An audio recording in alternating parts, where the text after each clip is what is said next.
آتی ہیں کہ روزہ بہت سخت لگ رہا ہے کیونکہ بہت شدید گرمی ہے. ذرا سا بھی آپ دھوپ میں چلیں, تھوڑا سا بھی کوئی کام کریں تو سخت پیاس لگنا شروع ہو جاتی ہے. بعض لوگ کہتے ہیں صبح 9 بجے سے پیاس لگنا شروع ہوتی ہے تو سارا دن کیسے گزرے گا. دیکھو میرے بھائی, کم ہمتی یہ بری چیز ہے. کچھ بھی نہیں ہوگا, کوئی نہیں مرے گا انشاءاللہ اتنے آرام سے. کچھ تھوڑا سا برداشت کرنا سیکھیں. یہ کوئی مردانگی نہیں ہے کہ آپ کو پیاس لگنا شروع ہوئی تو اب پریشان ہو رہے ہیں کہ میں کس طرح توڑ دوں, کوئی بہانہ کر لوں, کوئی کیا کر لوں. کم ہمت آدمی دنیا میں کسی بھی کام کا نہیں ہوتا, نہ کم ہمت مرد اور نہ کم ہمت عورت. بعض خواتین پریشان ہوتی, بہت سخت روزہ لگ رہا ہے, بڑی مشکل, کل نہیں رکھیں گے, آج کیا کریں, سارا دن کیسے گزاریں.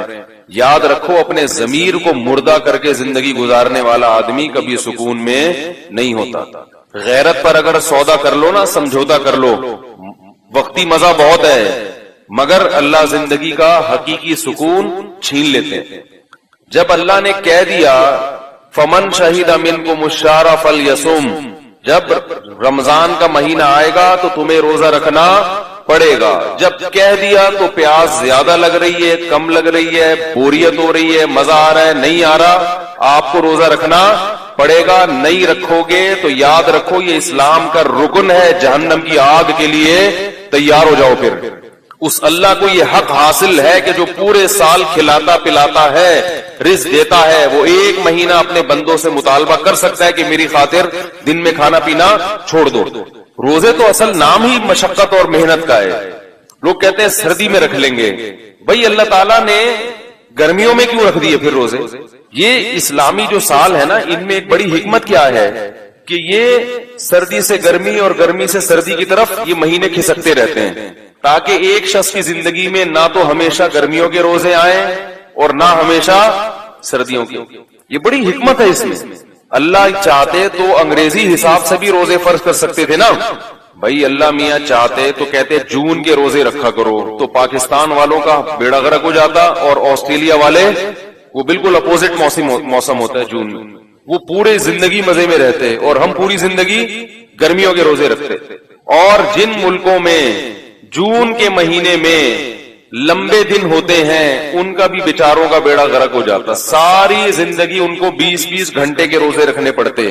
آپ ڈائری لے کے بیٹھا کریں کلپ بنانے پر, جب بھی کوئی ایک ٹاپک ہوتا ہے نا, وہ ٹاپک بعض بڑے اہم ہوتے ہیں, وہ ذہن سے نکل جاتا ہے کیا بولا تھا کیا نہیں تھا. یہ بعض موضوعات بڑے اہم ہوتے ہیں, اس پہ وہ بنتا ہی نہیں, اور لوگوں نے میرے بیانات سے الٹے سیدھے اوٹ پٹانگ چیزوں پہ کلپ بنا کے ڈالے ہوئے ہوتے ہیں. تو یہ حکمت کیا ہے؟ اب ناروے میں 19-20 گھنٹے کا روزہ چل رہا ہے, لیکن اتنے ٹف ہوتے, لیکن جہاں ان کے روزے 20-20 گھنٹے کے ہوتے ہیں وہیں 18 سال کے بعد 4-4, 5-5 گھنٹے کے روزے ہوتے ہیں پھر وہ. تو اللہ تعالیٰ اس طرح سے ان ملکوں میں رہنے والے لوگوں کو سہولت دیتے ہیں. میرے پاس وہاں سے بھی کالز آتی ہیں, ناروے سے, جرمنی سے, اوے اتنا لمبا روزہ کون رکھے گا, بہت ٹینشن ہے. ان کی افطاری اور سحری ایک ہی ہوتی ہے. بھائی ادھر افطاری کھائی, مغرب پڑی, فوراً تھوڑی دیر میں عشاء کا وقت شروع, اور جلدی جلدی کھا رہے ہیں, اور تراویح پڑی اور بس وہی سحری ہو گئی. پھر اتنا لمبا روزہ آسان تھوڑی ہے 20-20, 19-19 گھنٹے کے روزے رکھنا, لیکن رکھتے ہیں. اور آج سے نہیں رکھ رہے, مسلمان صدیوں سے ان ملکوں میں روزے رکھتے آ رہے ہیں. لیکن اللہ ان کو سہولت کیا دے دیتے ہیں کہ اسلامی مہینے کھسکتے ہیں, ٹھیک ہے نا, کھسک کے آہستہ آہستہ کہاں چلے جاتے ہیں. اب یہ گرمیوں کا روزہ ہے تو اللہ کے بندو یہ ہمیشہ نہیں رہے گا. ایک تو روزے ہمیشہ نہیں ہوتے, اللہ نے جہاں یہ کہہ دیا نا کہ تم پر روزے فرض ہیں, وہاں تسلی دے دی ایام معدودات, ساری زندگی کی ٹینشن نہیں ہے, چند گنے چنے دن ہیں, 29 یا 30, بس اس کے بعد پھر عید کے دن چھٹی, 11 مہینے پھر کھاؤ تسلی سے. تو اللہ خود تسلی دے رہا ہے کہ یہ مصیبت تمہارے اوپر ہمیشہ کے لیے نہیں ڈال دی میں نے, جس کو تم عذاب سمجھ رہے ہو. میں مانتا ہوں کہ گرمیوں کے روزے بڑے ٹف ہوتے ہیں, میں تو خود بھگت رہا ہوں. میرا جو شیڈول ہے رمضان میں بہت سخت ہے, تو مجھے آج صبح 9 بجے سے صبح فجر کے بعد میں بیٹھا ہوا تھا, پیاس لگنا شروع, میں نے کہا لے بھائی ابھی سے شروع, سارا دن کیسے گزرے گا. بھائی گزر گیا, بچ گئے, زندہ ہیں آپ. پھر جب آدمی پیتا ہے افطاری میں تسلی سے پانی, اس کا اپنا مزہ ہے, رگیں تر ہو جاتی ہیں, کتنا مزہ آتا ہے. تو کسی بھی طریقے سے میرے بھائی بھوکا پیاسا رہ کے اپنا ٹائم گزار لو. کھانے پینے کی اجازت نہیں ہے صرف دو لوگوں کو, مسافر کو اور بیمار کو. اس کے علاوہ نہ پریگنینسی میں اللہ نے عورت کو اجازت دی روزہ چھوڑنے کی, اگر بیمار ہو رہی ہے روزہ رکھنے سے پھر ایک الگ بات ہے. نہ فیڈ کرانے والی کو اللہ نے روزہ چھوڑنے کی اجازت دی, فیڈ کرانے سے بیمار ہو رہی ہے, یہ بچہ بیمار ہو جائے گا, دودھ ہی نہیں آ رہا, وہ ایک الگ بات ہے, پھر چھوڑ. باقی کسی کو بھی گرمی کی شدت ہو, ٹینشن ہو, پریشانی ہو, نہ روزہ آپ, کیونکہ اسلام کا رکن ہے, اس کے بغیر اسلام کی عمارت قائم نہیں ہو سکتی. دیکھو اسلام کے کتنے ارکان ہیں. مجھے ایک صاحب کی بات بڑی پیاری لگی, ایک وہ بڑے لبرل سے تھے, کہتے ہیں یار میں دین پہ اتنا نہیں چلتا لیکن میں سوچتا ہوں اسلام کے 5 ارکان کو تو پورا کر کے جاؤں میں دنیا سے, اسلام کے 5 ارکان تو پورے کروں, عمارت تو قائم ہو, قیامت کے دن پتہ تو چلے گی یہ مسلمانوں کا بچہ تھا. یہ ارکان کا کیا مطلب ہوتا ہے, اس کے بغیر آپ مسلمانوں کی فہرست میں شامل ہو ہی نہیں سکتے. بھائی رکن کے بغیر کمیٹی کا تصور ہے, ارکان غائب ہیں کسی کمیٹی کے تو کمیٹی تو ہے ہی نہیں. نماز کے ارکان ہوتے ہیں قیام, رکوع, سجود, ان میں سے ایک بھی رکن فوت ہو جائے تو نماز نہیں رہتی. تو اسلام کے 5 بیسک احکام ہیں جو یہ وہ ارکان ہیں کہ جو مسلم کو غیر مسلم سے ممتاز کرتے ہیں. بھائی مسلم میں اور غیر مسلم میں کیا فرق ہے بتاؤ؟ مسلمانوں کی غیر مسلم کی 2 آنکھیں ہوتی ہیں تو مسلمانوں کی کتنی ہوتی ہیں؟ 4 آنکھیں ہوتی ہیں کیا؟ بولو نا بھائی, تو اس سے پتا چلے گا کہ یہ مسلم ہے. وہ بھی 2. کتنی ناک ہوتی ہے ہندوؤں کی؟ 1. تو مسلمانوں کی کتنی ناک ہے؟ ہندو کے کتنے کان ہوتے ہیں؟ ہمارے بھی کتنے ہیں؟ ان چیزوں میں تھوڑی پتا چلتا ہے کہ مسلمان ہندو کا. بنیادی چیز کیا ہے کہ مسلمان جب فجر کی اذان آتی ہے حی علی الصلاۃ تو بستر چھوڑ دیتا ہے, اور ہندو اور عیسائی پڑا ہوا سوتا رہتا ہے. وہ وضو کر کے سجدہ کرتا ہے اللہ کے سامنے, عصر میں بھی, مغرب میں بھی, عشاء میں بھی. اس سے پتا چلتا ہے کہ یہ کیا ہے, مسلم ہے. اسی طرح مسلمان پوری زندگی میں 1 مرتبہ لازمی بیت اللہ کی زیارت کرتا ہے, زندگی میں 1 مرتبہ. کتنا آسان بنایا اللہ نے دین کو, اگر وہ بھی پیسے ہیں جیب میں. اور تیسری بات کیا ہے, بلکہ دوسری نماز کے بعد دوسری بات ہے زکات. یہ بھی اسلام کا کیا ہے؟ تو وہ صاحب کہنے لگے یار میری نمازیں رہ گئی تھیں تو میں چاہ رہا ہوں مرنے سے پہلے ساری نمازیں قضا مکمل کر لوں تاکہ اسلام کا ایک بہت بڑا رکن کیا ہو جائے, پورا. دوسرا رکن ہے زکات. تو وہ بہت آسان ہے, سال میں 1 مرتبہ 2.5%, 1 لاکھ پہ 2,500 روپے, وہ سال میں 1 دفعہ دینا ہوتا ہے. وہ بھی آسان ہے, کوئی مشکل نہیں ہے. تیسرا ہے حج. حج بھی زندگی میں, اور وہ بھی ہر ایک پر نہیں ہے, جس کے پاس کھلا پیسہ ہو جا سکتا ہے. زکات بھی ہر ایک پر نہیں ہے, تو صرف نماز ہر ایک پر ہے اور روزہ ہر ایک. تو ایک نماز ہے اس کو کر لو بھائی, اور ایک کیا ہے, اور روزہ نماز سے آسان ہے, اس کو تو فوکس کرو پہلے, کیونکہ نماز کے بارے میں اللہ نے خود فرمایا وَإِنَّهَا لَكَبِيرَةٌ, بڑی مشکل چیز ہے. کیوں؟ ساری زندگی پڑھنی پڑتی ہے, سوائے ان لوگوں پہ جن پر اللہ کا خوف ہے. اللہ قرآن میں کہہ رہے ہیں ان پر مشکل نہیں ہے, لیکن عام آدمی پر کیا ہے, نماز مشکل ہے.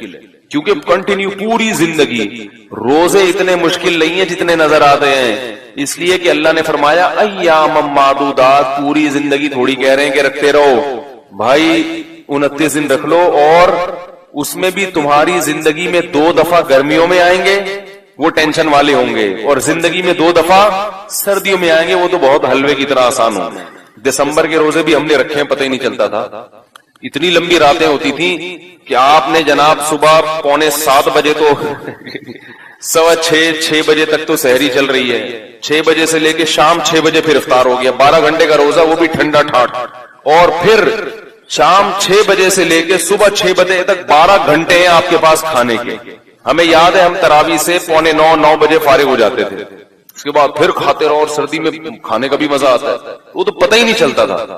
تو زندگی میں 2 مرتبہ کیا ہوتا ہے, رمضان آپ کی زندگی میں گرمیوں میں, یعنی 2 مرتبہ کا مطلب یہ کہ 2 ایسے موقع ملتے ہیں جس میں رمضان چند سال تک, بولو بھائی, گرمیوں میں آتے ہیں. اور ابھی کتنے آدھے تو ہو گئے نا, ابھی وہ ہماری زندگی میں جو آنا تھا, اب صرف 6 سال مزید گرمیوں میں آئے گا. 6 سال برداشت کر لو, اس کے بعد پھر ٹھنڈ میں آنا مارچ میں, 6 سال کے بعد مارچ میں آنا شروع ہو جائے گا, وہ بالکل معتدل ہوں گے.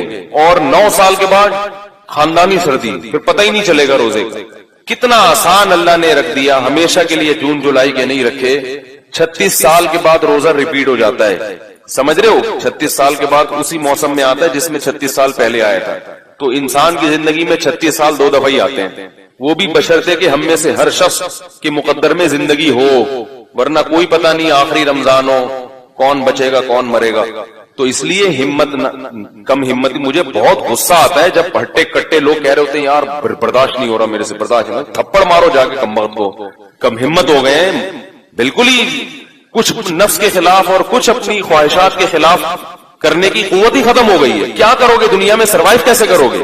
انسان کو دنیا میں کچھ بھی کرنے کے لیے نا اپنی خواہشات کو قربان کرنا پڑتا ہے. ساری خواہشات کسی کی بھی پوری نہیں ہوتی. اس لیے ہمت کر کے روزے رکھیں، دل لگے نہ لگے. میں بار بار کہتا ہوں کچھ بھی نہیں ہوتا، پڑ جاؤ آرام سے، کروٹیں لیتے رہو، ٹھنڈے پانی سے نہاتے رہو، بیٹھے رہو، مری چلے جاؤ. اگر اللہ نے پیسہ دیا ہے کہاں جا کے، بہت سے لوگ پنجاب کے پیسے والے ہیں لیکن رمضان کے روزے نہیں چھوڑتے تو وہ کہاں چلے جاتے ہیں؟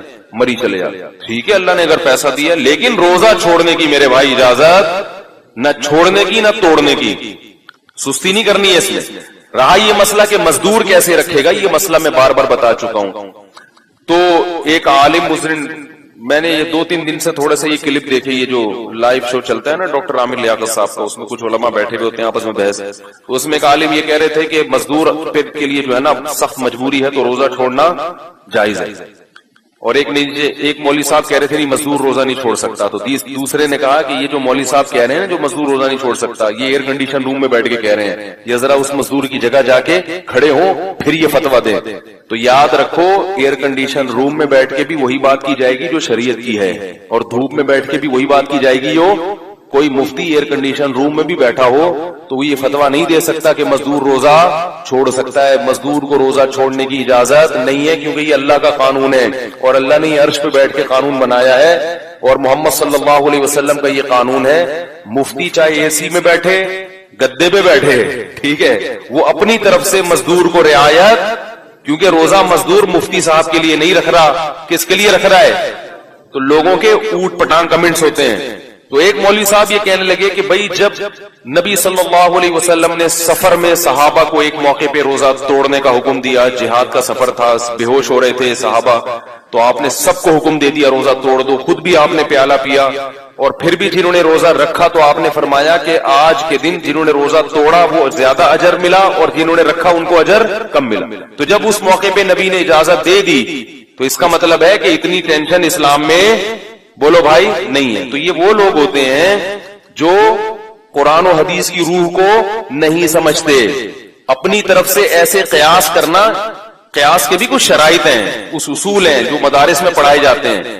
نبی صلی اللہ علیہ وسلم نے روزہ توڑا ہے سفر میں، سفر میں تو روزہ ویسے بھی واجب بولو بھائی نہیں ہے. اور دوسرا سفر بھی جہاد کا تھا. اگر اس طرح سے معاملہ ہوتا اور صحابہ بے ہوش ہو کے گرنے لگتے، شکست کا اندیشہ تھا.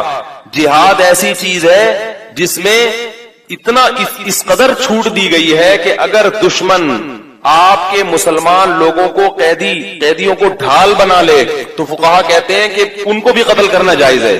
نہیں یاری بات بھائی، آپ دشمن سے لڑ رہے ہیں میدان جہاد میں، گولیاں چلا رہے ہیں، تیر پھینک رہے ہیں، انہوں نے جو مسلمان قیدی تھے نا وہ اپنے آگے ڈھال بنا دیے.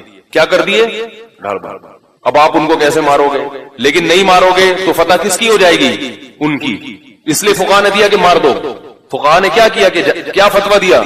مار. نیت یہ کرو کہ میں اس دشمن کو مار رہا ہوں لیکن مجبوراً مسلمان ڈیلیٹ ہو رہا ہے تو رک تھوڑی سکتے ہیں، کیونکہ میدان جنگ میں اگر شکست ہو گئی پھر جو آپ کو وہ گاجر مولی کی طرح کاٹے گا اور آپ کی اس عورتوں کی عزتوں سے کھیلے گا، وہ نقصان بولو بھائی بہت بڑا ہے، بہت بڑا نقصان ہے. تو جہادی سفر کو عام سفر پہ بھی قیاس نہیں کیا جا سکتا، اور حالت حضر کو سفر پہ تو بالکل بھی قیاس نہیں کیا جا سکتا.